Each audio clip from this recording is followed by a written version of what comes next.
Welcome, everyone. We're thrilled you're here. You might get there. I'm Kate Pickup, and I am part of the library crew, and I'm thrilled to be here to introduce the McLean family. We have three of four, and the other was a team, so that's about right. I have had the pleasure of knowing this family since before COVID, COVID time, yes, because of community school. My daughter was there and they were there, and it was just one of the families that we knew that we would be friends with for as long as possible in every way. And it's been so much fun having her here, circulation manager, and her husband Adam is here as well. And we are also in a band together, Washboard Rebellion. So open table next week because I'm going to be here, but they'll be playing next week. But next week here at this time, we have Geology at MBI with the Bronze, a much loved and appreciated program. It is online as well. So we'll be having that in person and online. And then the week after that, we have Richard Huck, who will be talking about his duck decoy defenders. These are unique sculptures that I first came across at the Wendell Gilly. They were in the pool at the Wendell Gilly, and I knew that somehow we need to get them here, and they are here for this month and June, rather. And so the end of June, so the 29th. And then we'll have some artists, the current artists that are up are COA graduate students who did research out on Mount Desert Rock and Great Duck Island. And these images, photographs, and paintings, of course, that's hiding there, are from that time. And that is also online. That program that they had is online on our YouTube channel. So definitely check that out. And this is recorded and will be on our YouTube channel as well. So without further ado, welcome and thank you.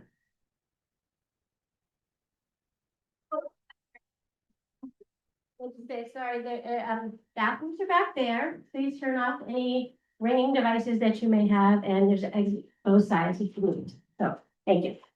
Thank you. That's important information. Thank you, Jonah. All right, so hi, I'm Ashley. That's Adam. And Jonah is one of our children. You can just come over here for a quick second. Jonah also joined us on this trip, and our teenage son, who is a sophomore in the high school, couldn't be here tonight because he's doing ultimate frisbee, but he also joined us on the trip. So it was a whole family endeavor. You can sit back down if you want to. Okay, so welcome to There and Back Again. You may recognize that from, Bilbo Baggins's book, and I thought it would be a fun title for our talk. So basically, we're just going to talk about our trip to New Zealand, and it was a Lord of the Rings themed trip. So that is mostly what we're going to talk about today. And just to get started, let's see, I think I need to use this thing. Maybe. Oh, sorry. Wrong thing. No, that's okay. Yeah. Okay, cool. There we go. All right, so this is me when I was in 10th grade. I did not know it, but I was about to see a movie that was going to change my life. I was already a big fan of the books of Lord of the Rings and The Hobbit. And when the first movie came out, I was really excited. But then when I saw it, I immediately was obsessed with it. And I knew from then that I wanted to go to New Zealand someday. I didn't think it would ever happen, honestly, because I was like a 10th grader who was like, well, I'm never gonna be able to go all the way across the world. But thanks to a group called the Red Carpet Tours, there is a family-run business in New Zealand. And please feel free to jump in, Adam, if I'm missing something. But it's a family business who has been doing tours of filming locations basically since the first movie came out. So they know their stuff. They know exactly what they're doing, and they know how to please the fans.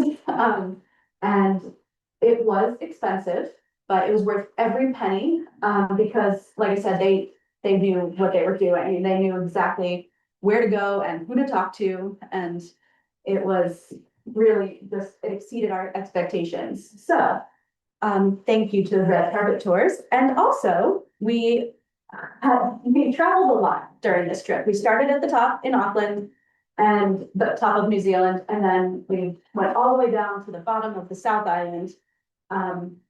And we had many faithful steeds to guide us along our way, and I have my handy dandy pointer thing. But our first ride was Shadowfax, which is named after Gandalf's horse, his Gandalf's horse. And then our second ride was a ferry. So we took Shadowfax from Auckland all the way down to Wellington, and then we hopped on a ferry, which took us across to the South Island, where we boarded our third ride, which was Brago, who is Aragorn's horse. And then our fourth ride was a helicopter. And then we got on Grond, which is like, I don't know if you can see it from there, but it's a little more rugged looking than the other buses. And that is because we had to go on a little off-road to get to some of the places. And then finally, another helicopter. So, oh, and Adam has a cookie tin from a cookie place in Queenstown, which is, they have like amazing cookies, but yeah, we started up there.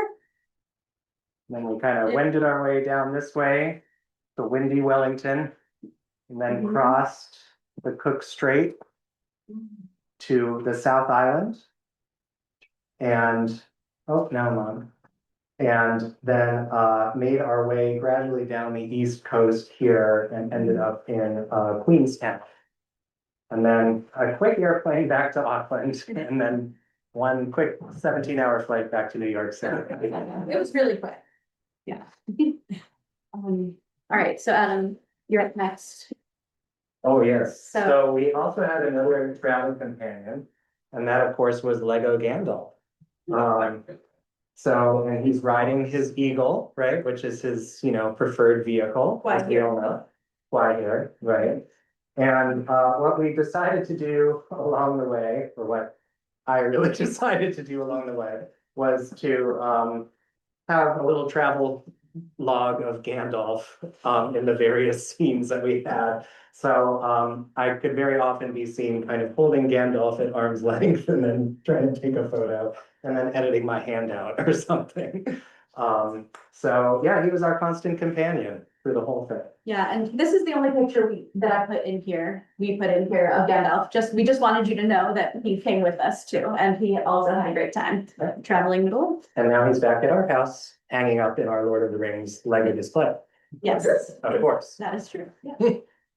So we didn't go just the four of us on this tour. We had a whole fellowship, and these people, so a couple of these, unfortunately, the group in the front had to leave because their daughter was sick and they had to leave the tour. But for the most part, this whole group of people, we were all stuffed on a bus together for 2 weeks.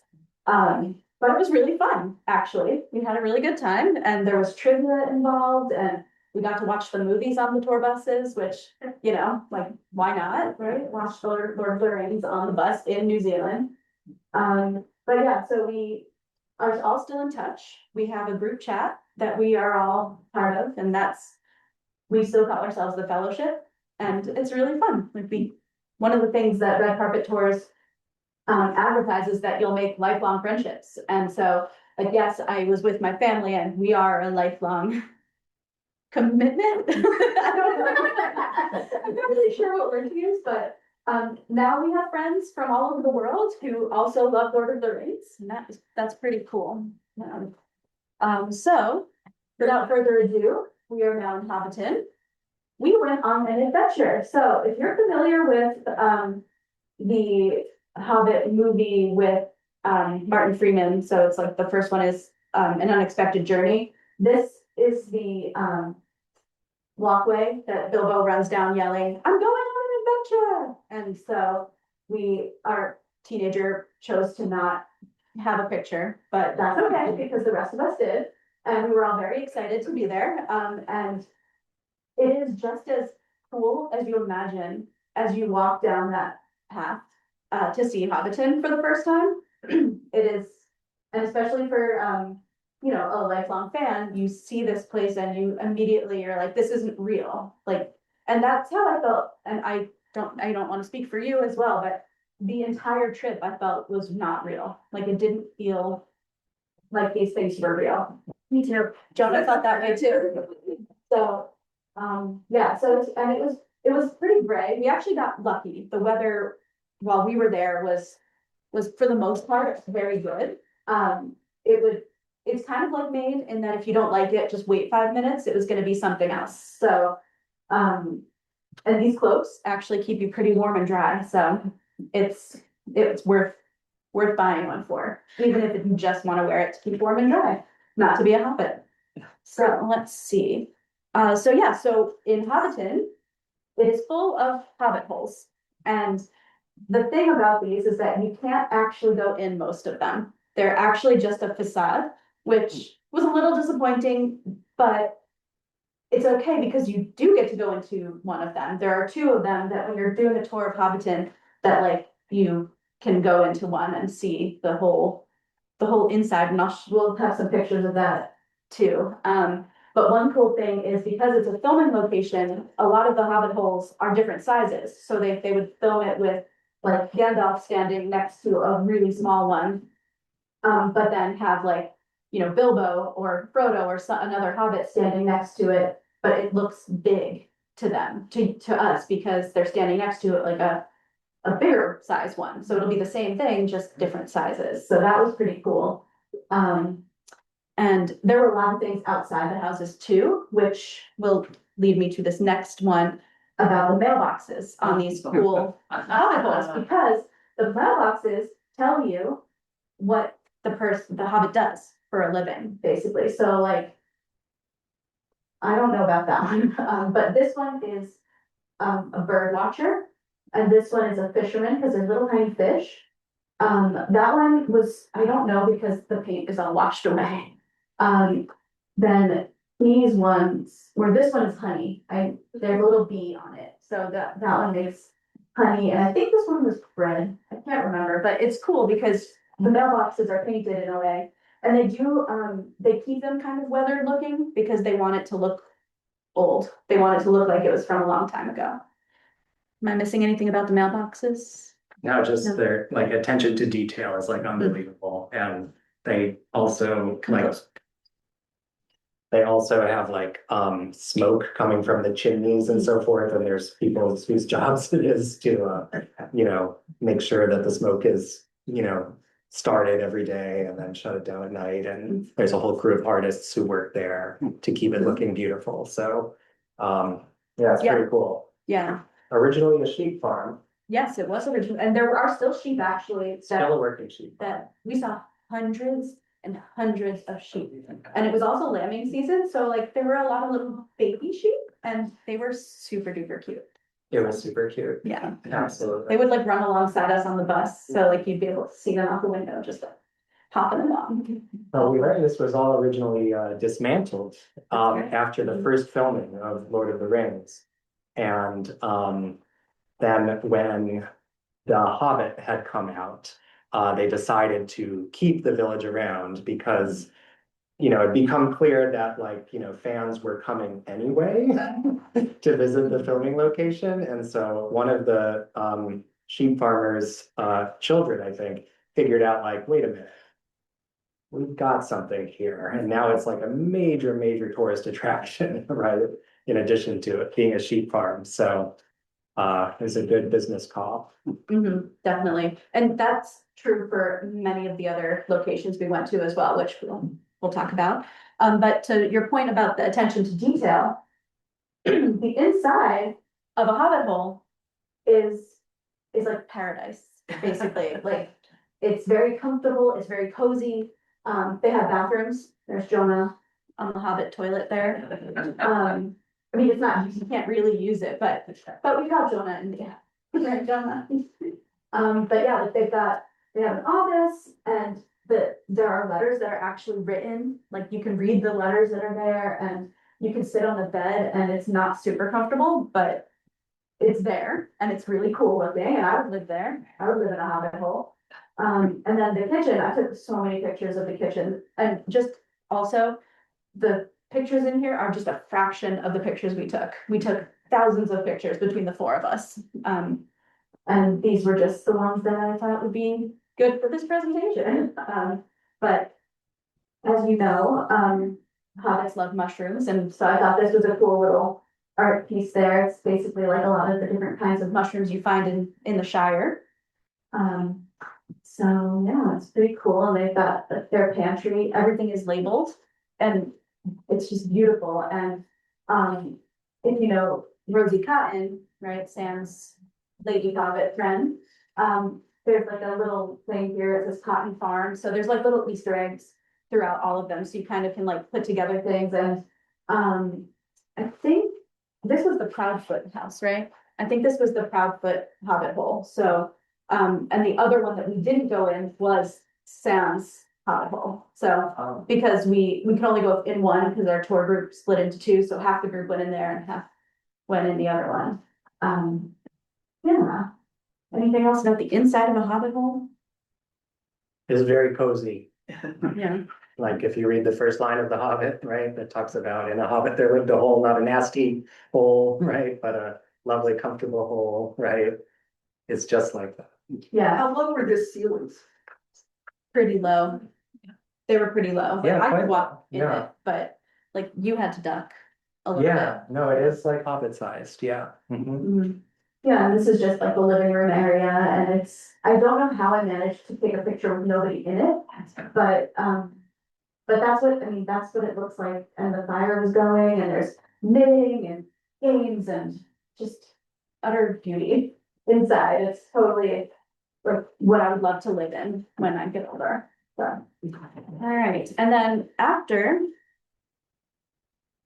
Oh, the line got a little messed up, but that's okay, because after all of that, we got to go into the Green Dragon, which is the pub in the Shire, and we got to enjoy some ginger beer. Other people drink actual alcohol, but we don't drink, so we had ginger beer. And it was really cool because inside there were like all these instruments. There was a harp, and Adam plays the harp, so that was super fun, and a violin or a fiddle rather, because there's some lessons you can take in the fiddle. And yeah, it just, and also I love this, and it's like, don't walk on the grass with your Hobbit feet, basically, or any feet, but yeah. And so that's the Shire, and that's the first day. That was the first day. Yes. And you were free to sit around on pieces and just, In the Hobbit hole, yes, and was it, Yeah. was it other groups besides your group or? not in that particular time, yeah, because our group was the tour group that was with that tour guide, if that makes sense, so. There were other tours. There were other tours, yeah, there were other tours happening, but like only one group goes in at a time, because it's not very big, it's actually. Like, all of that is very squished together. But you can only visit Hobbiton on a tour. You That's can't right, just yeah. walk around on your own. Yeah, So. so yeah, you have to book well in advance for that to happen, so. And Hobbiton is privately owned. Mhm. Yeah. By the farmers. ranchers. By the, right, Yeah. exactly, by the Yeah. sheep farmers, yeah. Mhm. Yeah, so that was the first day. The second day was my birthday, and so it was super exciting to get to spend my birthday in New Zealand, on this tour. And we went to a place, it's also a farm that's owned privately, and they do tours. It's still it's a working farm. And so, this is kind of like a side business that they do, and, it's Hairy Feet. Hairy feet. Hairy feet. Waitomo. Yeah, Hairy Feet Waitomo tours, and so, this guy, this farmer, he just takes time out of his day and gives tours.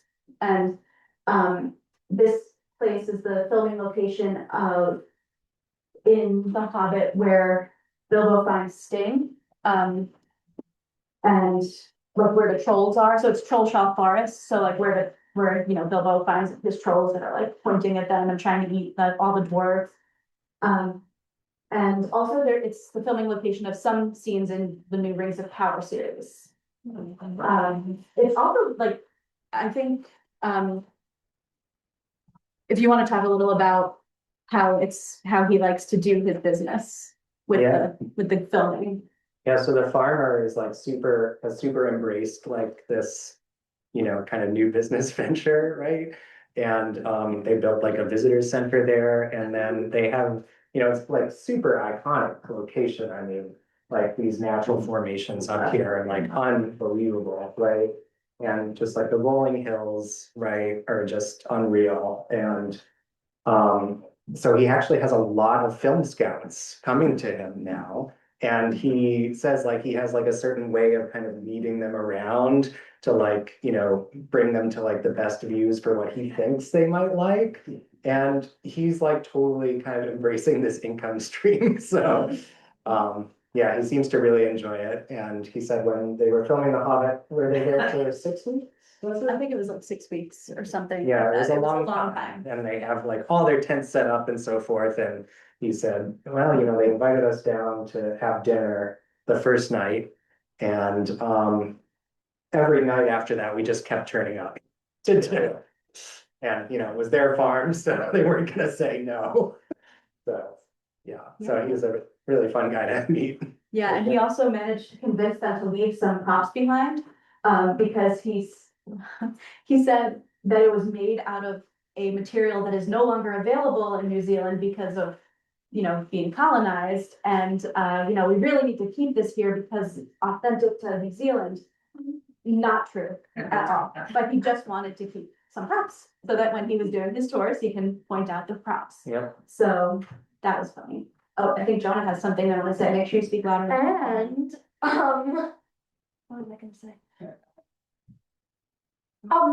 He convinced the set people to leave some rocks in the ground from the foundation of like the house. Cause he said that he'd clean them up. And he hadn't got to it yet. Thank you for that, I forgot about that, that's funny, I think they did that, and then it's still there, but all these years later, what? 12, 13 years. So then we moved on to Taupo, where Hookah Falls is. This was breathtakingly beautiful. And it's, can you turn the page? I can't remember the name of the river because I just remember it being called Hookah Falls. Oh yeah, the Waikato River. And the blue of this river was just so blue. Like it was so like icy blue. It's so hard to find the words to describe the color, but if you look here, you can see that it changes like after like the rapids here. And part of the reason it's so blue is because of the minerals that it stirs up, like the volcanic minerals. So it's like just this pure blue that once it stops being churned up, they all settle back down and it becomes the darker blue water again. Any books for people on the observation deck? Oh yeah, Yeah. so here's the little people. This Just is to get the scale. Yeah, there's Yeah. little tiny people there.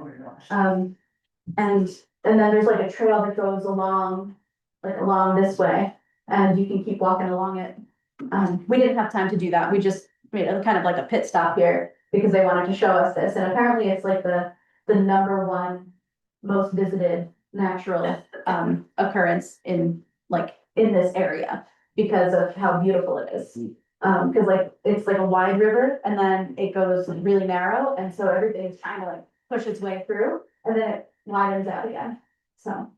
Anyway, that was just a pretty place, that's not actually a filming location, it was just really beautiful.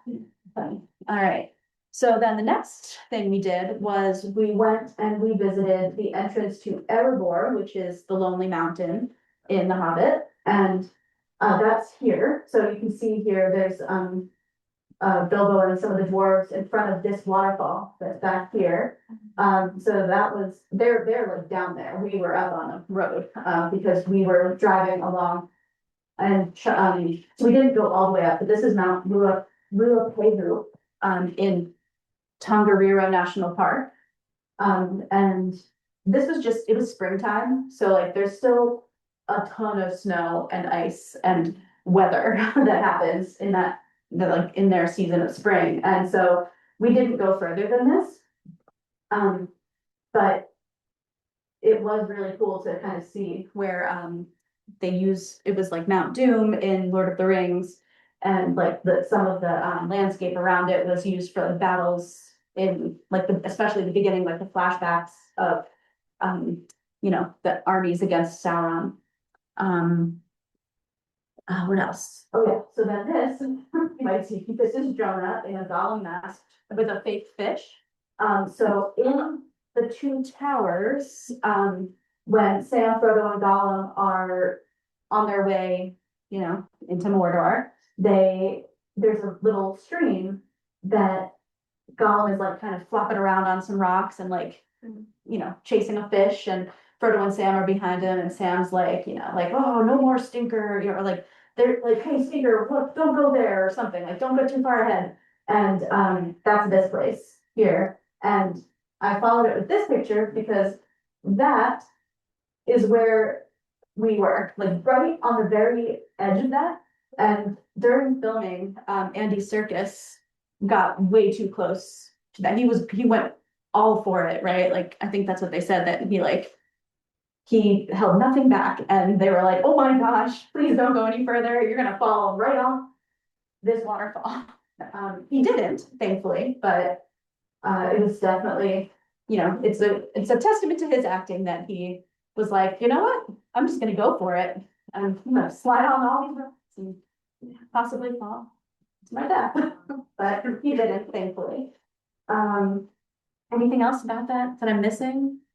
Just that like a lot of the place names in New Zealand are Maori. Oh, yes, that's true. So, you know, I guess New Zealand, we learned, was like it's the most recently inhabited location in the world, right? Like, there's a long time when it was completely uninhabited by people, right? And the first people that come were the Pacific Islanders, the Maori people.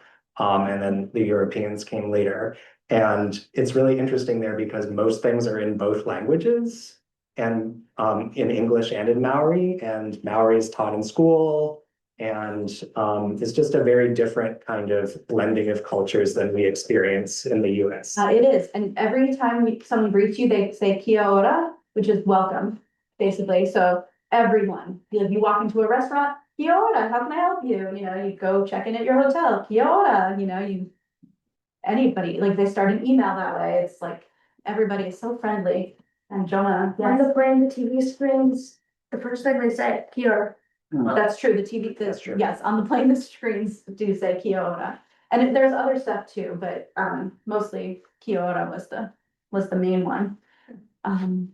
So then we got off the road quick, because we went to visit in Wellington, the location of the filming of when the hobbits fall down the hill after going into Farmer Maggot's crop. They roll down the hill, and Frodo is like tunnel visioning. He's like, get off the road quick. And so we did some role playing. So here's me being Mary, because I've broken the carrot. And there's two other members of our fellowship. And then we did this so many different times. But eventually we did a family one where the three of us were in like the hidey hole. So the tree wasn't real, actually. So it was a fake tree that they brought in and put here to be a prop, basically, for the hobbits to hide. But the little dip is still there. And so we got in there, and that's our son Tobias. He was the Black Rider. And so we had a lot of fun with it, a lot of different combinations of people in that little role play. And then there's Jonah, who also had a turn as the Black Rider, with the gloves, like the scary gloves on. And then it like just feet away is the location in the Fellowship of the Ring where Frodo and Sam, it's in the extended version. They're sitting in the woods and they're cooking, and they hear the elves singing. And so this is the tree that Frodo's sitting in, and Sam is cooking down below. So he's sitting in this crook. And so we all got a chance to sit in the crook of the tree, and that was really cool. And it was very smooth, so you can tell that like so very many people sat there too. Yeah. There was a lot of cosplay and reenacting. Yes. Like, they kind of talked about the tour as like a pilgrimage in a way, and like, except for a couple like husbands and wives that were like dragged along, like everybody is like a super fan of Lord of the Rings, right? And so we all know the spots, we all know the lines, we all take turns reenacting the scenes. They bring costumes, and I will say, like, you know, Ashley said the tour guides were like so great. They are super fans too. Like, I didn't really know what to expect, like, are they just kind of, is this their business, right? Is this a money grab or whatever, And like, they are so passionate about the films. One of our tour guides, Josh, has like a huge sleeve of Dwarven rune tattoo. Yeah, he's got like rings on every finger, like different kinds of rings, and like he wears different necklaces. Like he is so into it, which was great. It made it So great. it made it extra fun for us because we weren't like, I didn't feel like any shame. Like I never really feel shame when I'm cosplaying, but like I didn't feel embarrassed to be like, well, I'm gonna wear all my Hobbit stuff today. Yeah, because everyone was doing it. Like it was like we were all there together. It was really cool. So like I said, this is in Wellington, and Adam mentioned it as Windy Wellington before. It is so windy there. It lives up to its name. It's no joke. It is not a joke. Like it was windy. All night long, right? It's Yeah. like the Yeah. wind is whistling through the buildings like all night long. Yeah, it's very loud. But we also got the pleasure of visiting Weta Workshop while we were there, and that's the company that did the special effects and everything for Lord of the Rings. And so we got to do a tour, first of all, which was super cool. And we couldn't take pictures in much of the tour space because it's all like copyrighted and very secret. They were very secretive about some of the things. And so we did take pictures of like outside, they had like sculptures, there's Gollum looking creepy. And then outside they have the trolls, and I was, getting carried away by one of them at one point. And we also, while we were there, we got to do some stage makeup. And so, the scene in Lord of the Rings, the first one, Fellowship of the Ring, when Arwen is riding through the forest and like she gets cut on a tree, that's what they had us all do. And they also, while we were there, we made our elf ears too. But I can't get them on right now because they require glue, and I don't have the right kind of glue for that. So, but it was really fun to be able to see where these things were made and like the concepts. And I lost my train of thought, but Well, specifically with the elf ears, they like those were, the shape was made already. Yeah. They taught us how to like match our skin tone to it. And so they had this whole procedure of like this layer, then that layer, then combine these colors. It's like very complex. Yeah, and like you don't paint it, you like spray it. You like flick the tip of the The paintbrush, so it expands, like the little dots expand over the silicone, I guess. I don't know. It's not rubber, but it's not like plastic either. It's like very like when it's on you, I mean, it's hard to see, but I'm wearing it in this picture. It looks like my ear, which was kind of crazy because I'm not a makeup artist. I don't wear makeup, so I was like, I don't know what my skin tone is. And so, but it was really cool to be able to do that. And the four of us all did it, and it was great. Yeah. Oh yeah, there's both kids are with a Gandalf statue. That's just hanging out in Wellington. Let's see. Oh yeah, and so then another thing that's related a little bit to Weta Workshop is the Daniels. And Adam's gonna talk a little bit about the Daniels. So the Daniels are two fellows who are artists who worked on the films.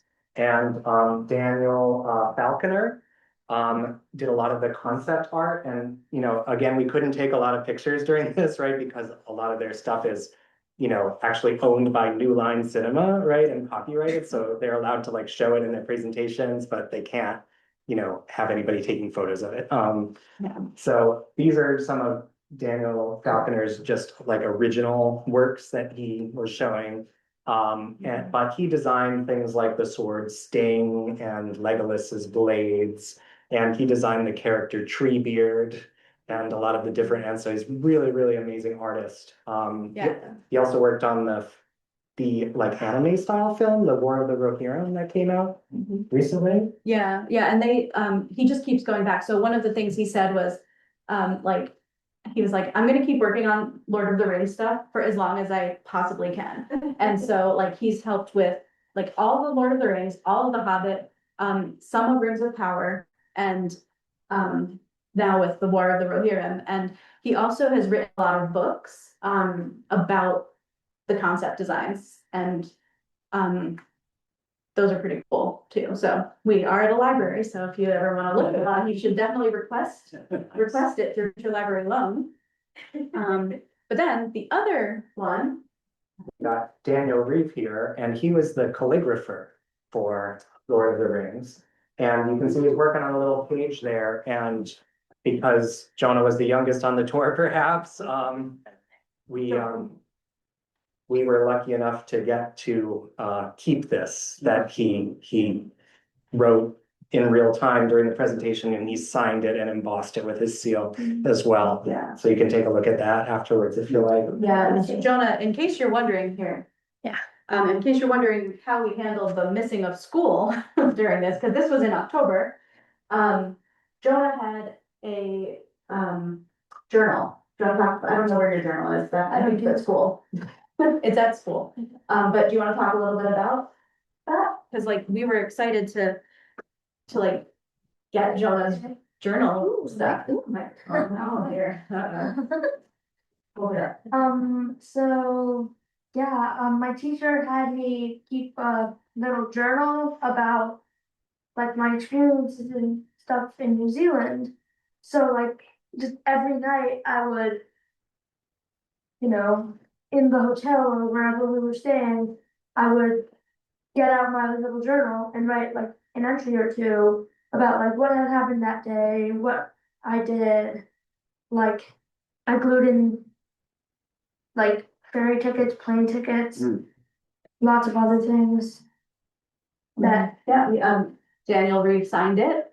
yeah, He signed it for Jonah, and yeah, other our tour guide signed it in Dwarvish. in Dwarvish, yes, and in English. I didn't, yeah, yeah. But, so the idea of that was to help Jonah learn from traveling, basically. Yeah. And I think you learned some stuff. Some is an understatement, but yeah. Some is an understatement, okay, that's good. And, with Tobias, he just brought homework with him. His teachers just gave him work to do, and Sure has. I don't think he did. Anyway, it's not here nor there. It's, okay, well, it's not super relevant anymore. But yeah, it was a learning experience for both kids, so, yeah. And this fellow, Daniel Yeah. Reeve, just to tell you a little more about him. So, you know, again, it's like the theme of like Lord of the Rings super fans working on the Lord of the Rings films and, you know, doing these tours.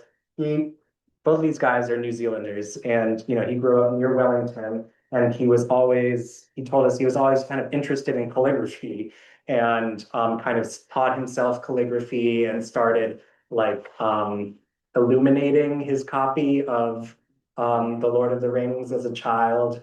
And I guess apparently he was working as a computer programmer at a bank for some time, because he said, like, you know, I had a family and a mortgage, you know, but then they started making the Lord of the Rings film, and he's like, maybe I should just submit some of my work, see if they might like it, you know. So he sent it over, and they were like, yeah, you know, come on over and do this. And he was still working as a computer programmer the whole time they were making the films. And he would do the artwork for the props and so forth on the weekends. So like anytime you see like, you know, Bilbo's journal, right, or Frodo's journal, or the Elvish, you know, script written on something, or even the main titles of the film, right, he has hand drawn all of them. Every single thing, And yes. he only became a professional artist like after The Hobbit finished, because he was like, okay, I feel like, you know, I'm established enough at this point, right? Jonah has something I'd like to say. He entirely did all three Lord of the Rings films and all three Hobbit films, all of the calligraphy in that, he did it entirely by himself. With Oh, that's right, he absolutely didn't have no any, help. he didn't have any assistants or anything until Rings of Power. Yeah, so, yeah, all right, so that is the end of our first half of the islands. So we did the North Island, and then we took a ferry. Here, let's see if I can make this work. Cool.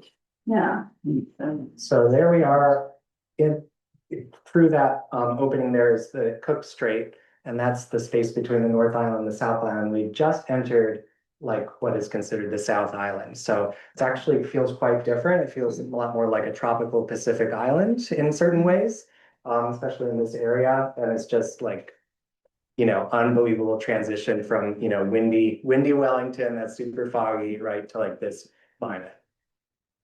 Yeah, and it really was like kind of like night and day, because like we were in the fog for the first part, and then all of a sudden we like burst out into this blue and green and brown, like tropical area, which I've never been anywhere like that before. So I felt like I was in Moana or something, like I've always imagined it, but like I've never seen anything like that. And the same thing with the water, like there's no filter on this, right? Like, It really looks like. it really is that blue. And it's like I said earlier, like everything was super surreal. Like it was very, like, I can't believe I'm here. Like this must be a movie in front of my face, like somebody must be showing me something.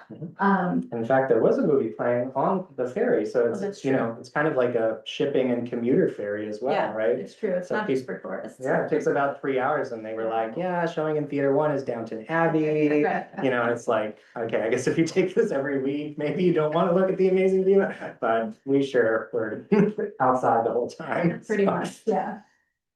So after we took the ferry, one of the things we did was we went kayaking. And as promised in the description of this, it was kind of a harrowing adventure. So I've never kayaked before. I don't think any of us had really done like serious kayaking before. And so basically we went down this river. It's called the Pelorus River, and this is the river where the dwarves and Bilbo go down in barrels, basically. So we went along one of the routes that they would have gone in barrels. And so it's just, what is it, level 1 rapids, so it wasn't really hard, but it was still like fast moving water. And here we all are, right before everybody's happy and we're doing great. Here's me and Jonah. I look super serious back there because I'm, trying to keep our boat going, and Jonah looks happy. And then here, Adam and Tobias both look super happy. They're having a great time. I had fun. I will just say I did enjoy it after the fact. But shortly after we hit one of the rapids, a boat in front of us capsized. And Jonah and I were the next boat in this line, and the 2 people in that boat couldn't swim. And so they had their life vests on, but our boat went right up to them and they were freaking out. And so they tried to climb into our boat. And Jonah, to their credit, managed to stay very, very calm. I was trying very hard to be calm because I was like, oh my God, these people I just, spent a week with on a tour bus are like in the water. What do we do? And they were okay. The tour guides of this kayak adventure, they like managed to get them to the side and they got off, and then we were able to enjoy the rest of the kayak adventure. And then they had a barrel at the end where Jonah got in, and we I'm soaked because I did fall in at one point. And then after that, I actually joined a few other people and we just kind of swam in the river for a little bit because we were hot in the sun, which was different because we were like kind of cold most of the time on the North Island. So we were all like really warm, and we were just like, you know what, we're already mostly wet, may as well just jump in the river. But one other thing about this is that they did tell us what to do if you get capsized, but in the moment that it just like kind of goes to show like how in an emergency, like it's extremely hard to focus on what you were told to do because especially because they couldn't swim, they were like trying to get into our boat, and it's like a 2-person boat, right? It's a 2-person kayak, so it definitely was not ideal, but we managed to still enjoy it. And even the 2 of them were like, yeah, that was scary, but I'm cool. And one of the people was afterward, he's a very adventurous person, and I don't know if he's gonna watch this, but he also did some other crazy things on the trip, like other adventurous things, which we'll get to also in a little bit. So then after that, we ended up on a helicopter.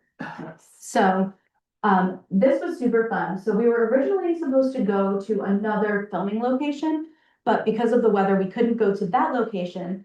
Instead, we went to Abel Tasman National Park via helicopter. It's And a pretty good alternative. it was a very good alternative. It was extremely beautiful, and the pictures are a little mixed up, but here's me and Tobias on the helicopter and Tobias on the beach. We couldn't believe how similar this looked to Sand Beach, actually. Like, we got there and we were like, wait, are we home? Like, is this home? So yeah, so that was really cool, and there was an abundance of this silver fern, which is New Zealand's. Oh yeah, he's got it there. I got it. Got it. You know, to commemorate the trip. And there's lemons, like it was just like lush and beautiful. And this is just a view from the helicopter. Like these rolling hills are just everywhere. It's just so beautiful and looks fake. Like it's not fake, but it looks fake. And there's no actual road that goes to this beach. You Yeah. can only access it by boat or helicopter. Mhm. And there are people who like live there like for, a large part of the year. Yep. So, it makes living on the Cranberry Isles look like, complete cakewalk, right? Yeah. Yeah. It's a different kind of thing. Yeah, and another super cool thing was we were the only ones on the beach. There were some people working on like fixing the boardwalk, but we were the only like tourists on the beach. And it was quiet and it was beautiful, and we saw dolphins jumping in the water out like a little further from the beach, and it was just very idyllic. And I could totally see myself living there. But another cool thing we did while we were in Nelson was we went to visit Jens Hansen, who is the ring maker of the One Ring. And they do this little gimmick where they hold up a giant ring and then you take a picture of yourself, like yourself is reflected in the ring, because it's huge. And they have all sorts of replicas, and you can buy one there. We did buy some of the One Rings, but not from here. We got some from a different place, but I have a One Ring I wear sometimes to work if I feel like it. But I also bought this at Jens Hansen. It's an elven inspired opal ring, and it is, you can definitely come look at it when we're done, but it's extremely beautiful.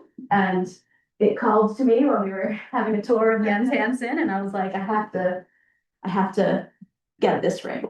So that was Nelson. And then one of the best days of our trip followed that.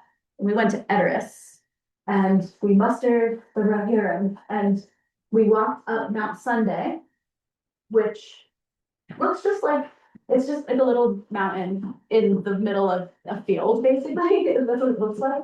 But they built the entire Edoras on top of it for the films. And it was very, very windy up there. So you can see Jonah's holding this flag, and it's really like it's blown out. And go ahead, press it. And then this is with a slow motion cape over there. I love it. It's a slow-mo of it. It's a slow mo, but it was so windy. Yeah, like in that picture where I'm up on the rock there with Yeah. the axe, I probably should not have done that. Should have done that, because we could have flown right off the mountain.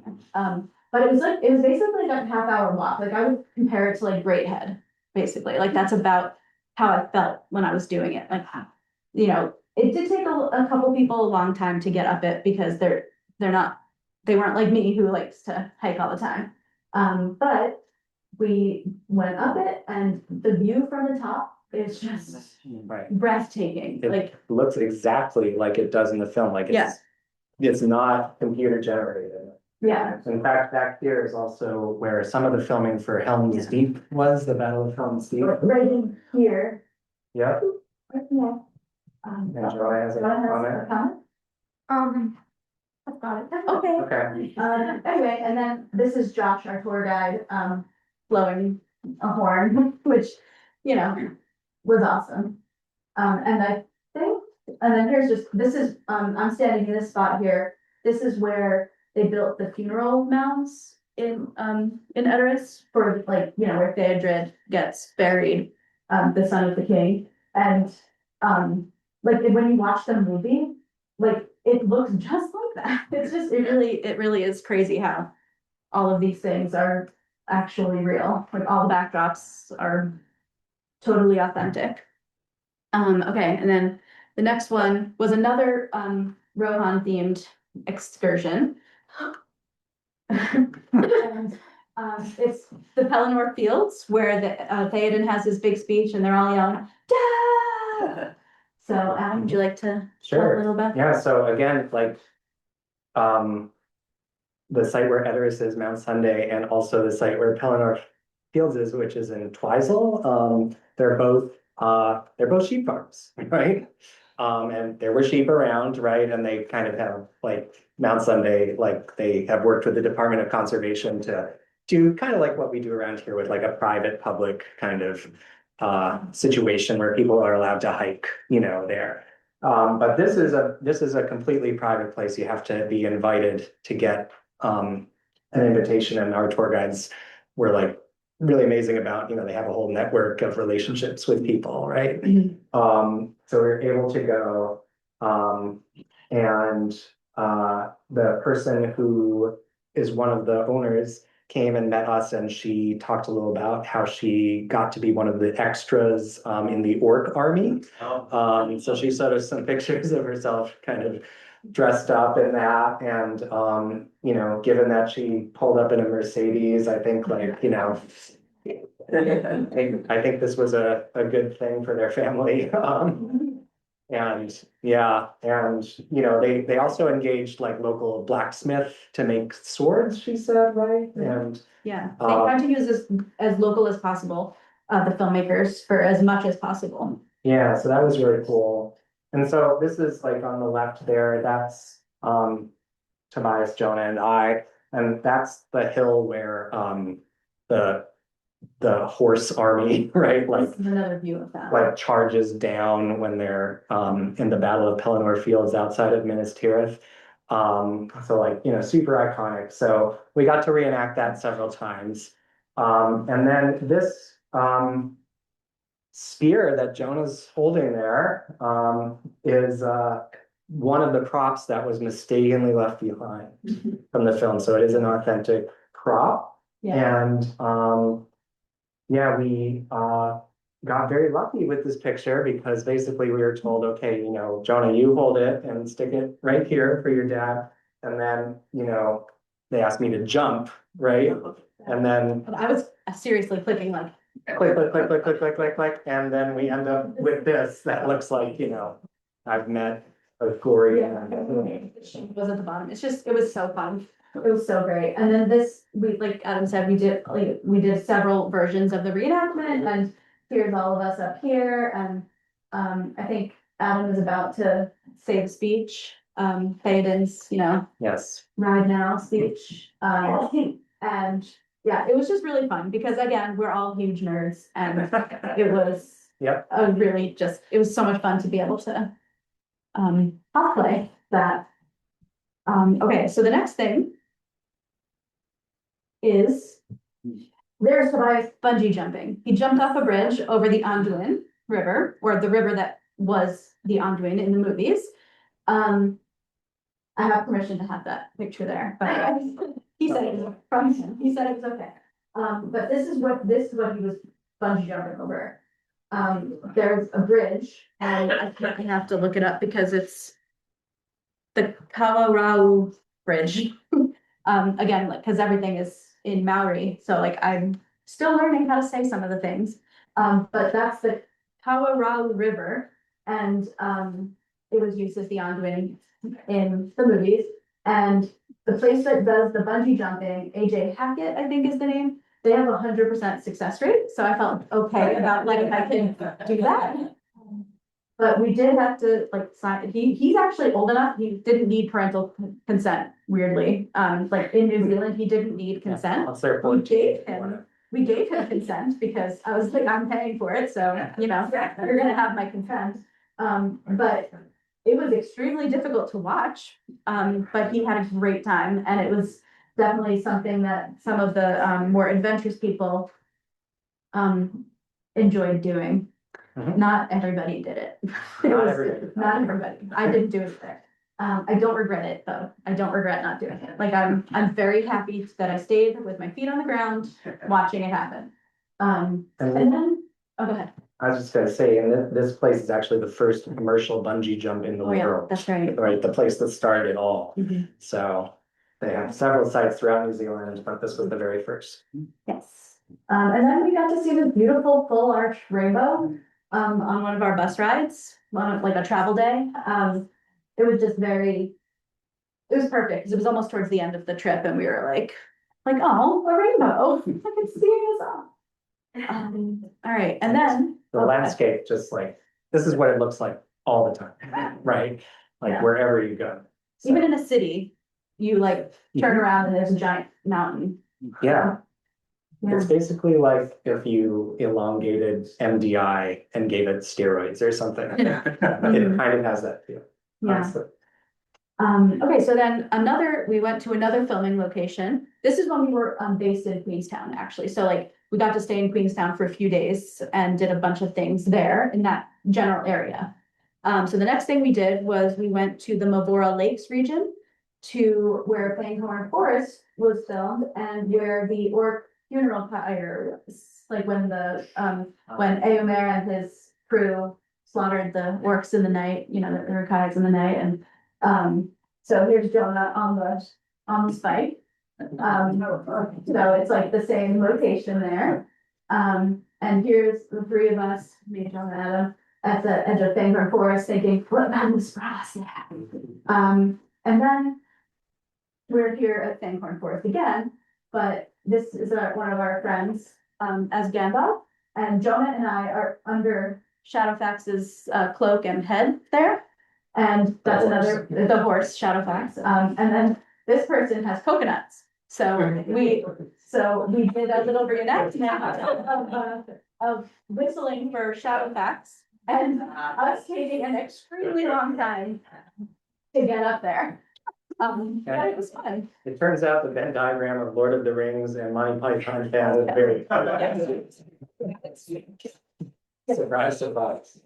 And Jonah has something to say about this. And it's okay that we took a long time because it's slow motion in the movie. That's right, yes, that's what we were going. Accent. That's what it was. And then sadly, the breaking of the fellowship happened, and this was our last location with the tour group of Red Carpet Tours.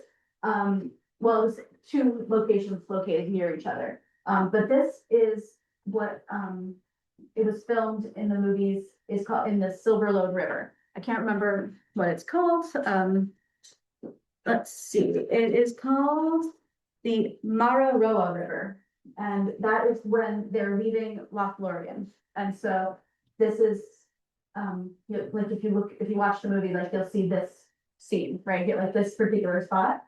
This is also where we went, a bunch of us bought, these special greenstone, well, some of them are necklaces, some of them are other things, but this is, Adam's trying to find his there we go.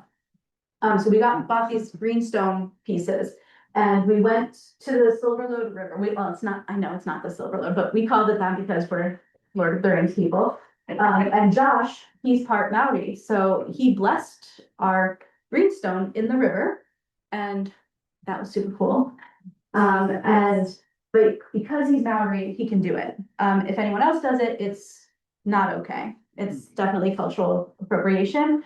But he said that he likes to do that because he likes to share his culture with people. And so like me walking around with a greenstone necklace that has been blessed by a Maori person is not culturally appropriating it. It's just sharing this culture that I went and I witnessed and felt a part of.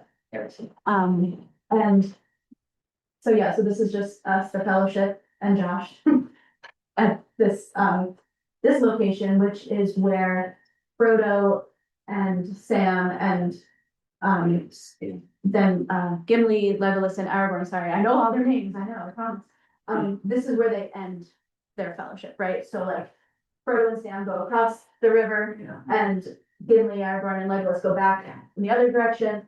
And And like, if you're watching a movie and you see like there's Frodo holding the, the ring on his hand in the necklace, and he's like, flashing back to when Gandalf is like, all you have to decide is what to do with the time that is given to you, right? That's like right there, like right where we are, that spot.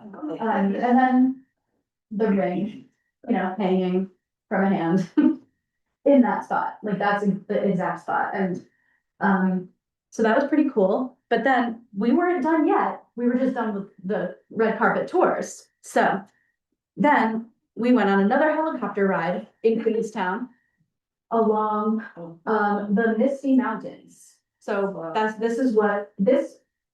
I just have no words really to describe how this felt to me. It was iconic, but like also like when I was sitting in the movie theater watching the beginning of The Two Towers, like I was crying when I was on the helicopter. Like I was also scared because it was very high and, bumpy, but it was like you said, like a pilgrimage. Like it felt like something that I had been waiting for my entire life. And it was just unbelievable. And there were just like mountains on mountains on mountains. And like some had snow, some didn't have snow. And they're like, this is just like a river running through it, through the mountains. And, we did stop at one point. Here we are at the part, so down here is where they filmed the part where Arwen crosses the river with Frodo. And the Nazgul are like, give up the halfling she-elf, right? And then the water comes like flowing out that way. So we stopped here on the helicopter to look down at that. Do you want to cue up the music so we can? Oh, absolutely. Yeah, because it's not just the Misty Mountains that were filmed here. Do you want to say something? Well, also like you can see this Okay. braided river there, so like that's very near to where some of the Isengard scenes Oh, yeah. were filmed, and like when the Uruk-hai army was like leaving Orthanc, right? Yeah. So just like a huge variety in landscape, right? Mhm. Yes, it's true. The landscape was it was just okay. All right. So this is just a video we took of. And that's the other helicopter. Yeah, it's true that we have popular sellers, but yeah, it's so small. This is also where the beacons were at. All right. Hence the music. This is the beacons music. Doesn't it feel like you're in the movie, right? So we were meant to land on a glacier, but the weather was too windy. So we got very close to a glacier. Yeah. Instead. Yes, we did get very close. But yeah, there was an avalanche warning, so we decided we're not doing that. So, yeah.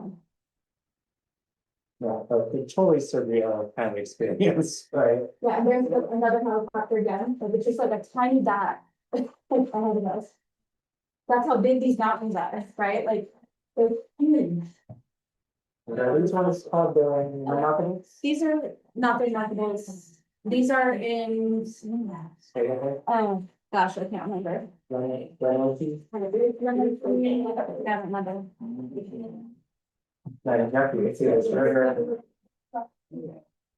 And all the snow melt is gonna go in there and make it lush. This is a long video, but it's worth it, because then you can see back here, there's no snow on some of them because it's already started to melt. Yeah. Yeah. What's that? Looks like a video of yourself. Oh, yeah, just Yeah. with the phone. Yeah, so I turned off the music so we could talk. Like, this is how fast the landscape changes, right? Wow. It's like unbelievable. Yeah, And it's all right there. yeah, and like you really felt like you could reach out and touch it.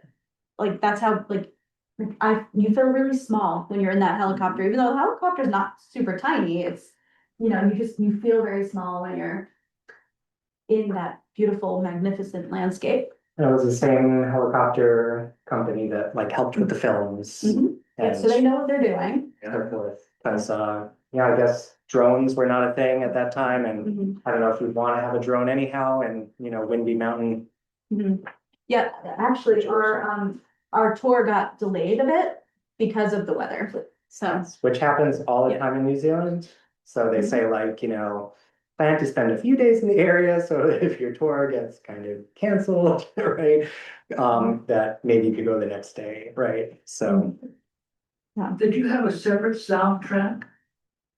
I just played that, yeah. No, we just played the I music. played it on his phone for that, but that's just because that's what, like this part is where they filmed, like unfortunately, they didn't build all the fires there, they put those in with CGI, but this landscape is where they would like put one right here, and then they put one back here, and then they put one back here, so it's that landscape. But yeah, so that's the end That's it.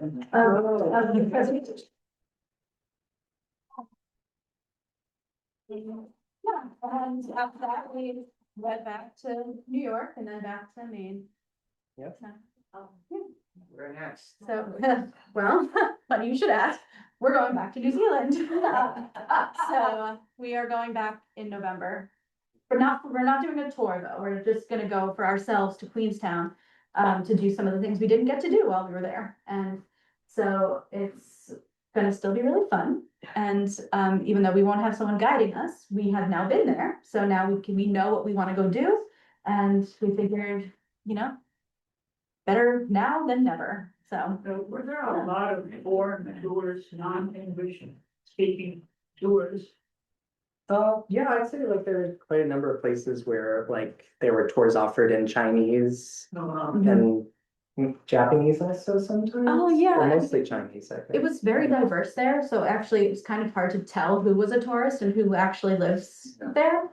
Because so many different people live in New Zealand that, like somebody who, like, we've met plenty of people there, like people who own stores or who were working in restaurants who were transplants, like they went there and then never left, basically, like they were like, tourists, yeah, they started as tourists and then they never left because they loved it so much. And so really people are from everywhere, and I'm sure there were tours in other languages that were happening at the same time as ours, but everyone on our tour did speak English, not always as a first language, but yeah. There were some people from Europe on our tour, from Germany and the UK and Ireland and Australia as well. So Canada, right? So we were mostly all English speakers, but Can you tell us from about many places. The flight from the US. Is that your name? No. Oh, okay, just making sure. The flight from the US, From America? yes, so we actually took a flight from Air New Zealand directly from New York JFK to Auckland. Which is about 17 hours long.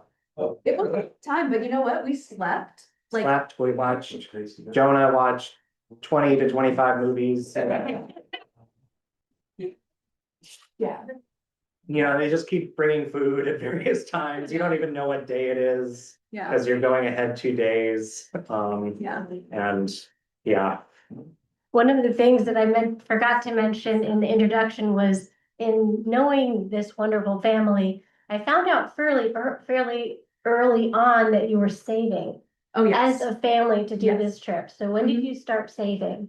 That's a really good question. A few years beforehand, because It was a family event. yeah, and we took on extra jobs, and it was, I will say, the reason it was so expensive is because we went through the tour group. They paid for everything, right? So we had to pay them, first of all, and then they did the hotels and some of the food and all the tours, and transportation, everything was included. So it added up. And so we started, I can't remember exactly, just a couple of years It was beforehand. yeah, we booked like almost 2 years ahead. Yeah, you have to book. In fact, when they Yeah. Red Carpet Tours, when they released their tours for 2027, it was sold out in a matter of hours. Oh, Yeah. So if you're interested in ever doing it, definitely keep your eye on, their newsletter, their website, their social media, right?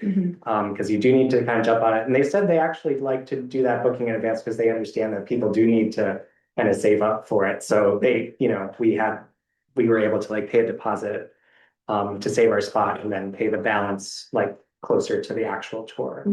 How much did it cost? Oh my gosh. Yeah, I mean, that, if you don't mind. Look it up on the web. I can't remember. Look it up. Yeah, I can't quite remember. Different now anyway. Yeah, it's different now. Yeah. And I must say if you're interested in New Zealand, the exchange rate at the moment is very favorable for the US dollar. Mhm. So, once you get there, right, it's not so bad. Yeah. Expense wise, Mhm. yeah. Yeah. Yeah. Tom, did you have a question? Well, was it pervasive in New Zealand that many people were on this mission to see the Lord of the Rings sites? Yeah, yes, I mean, yeah. you were I aware mean, because you were there for that, but. Yeah, I mean, so it's an interesting question because the tour guides were telling us about how sometimes like when we were at Hobbiton, for example, one of the tour guides was talking about like how they get questions all the time, like, is this where Harry Potter was filmed? So like, no, not everybody who was there for Lord of the Rings. It's hard to know because like we were there as this big group of people going to certain places and most of the places they were like family farms and no one else was there because these farmers have a relationship with the tour guides that we were with. And so, we didn't see a ton of other people on the tour while we were doing certain things. I know that sounds very vague, but like, we were just like, when we were at Edoras, there were other people like hiking and like, I think some of them might have been fans, but not everybody for sure. Like they just were hiking. They were just enjoying the hike. So, Mhm. yeah, does that answer your question? Okay. Does anybody have any other questions? Thank you so much for this adventure. Feel free to take a look at some of the. Hearing more and Stop. thank you.